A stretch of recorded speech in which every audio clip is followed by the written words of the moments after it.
تو ہم تو جو ہے وہ گئے نہیں، 20 سال 25 سال جو ہے وہ جا کے پٹوار خانے میں ریکارڈ نہیں چیک کیا، اور اب پتہ چلا ہے کہ ایک کوئی بندہ ہے دوسرا، اس کی اور ہمارے دادا کی جو ولدیت ہے وہ تو چینج ہے، لیکن ہمارے والد سے اس کا نام جو ہے ملتا جلتا ہے،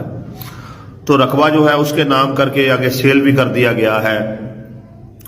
یا بعض بندے کہتے ہیں جی ہمارا جو ہے وہ ریکارڈ میں نام جو ہے وہ غلط کر دیا گیا ہے، یا کہتے ہیں جی ہمیں پتہ بھی نہیں ہے اور ہماری جگہ جو ہے آگے اس کی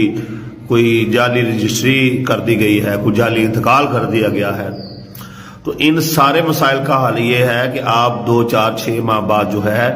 پٹوار خانے جو ہے وہ چکر لگاتے رہا کریں ایک آدھی بار، اور اپنا ریکارڈ جو ہے وہ چیک کرتے رہا کریں۔ یہ کوئی قانونی بات تو نہیں ہے، یہ ایک مشورہ ہے صرف کہ آپ اگر گاہے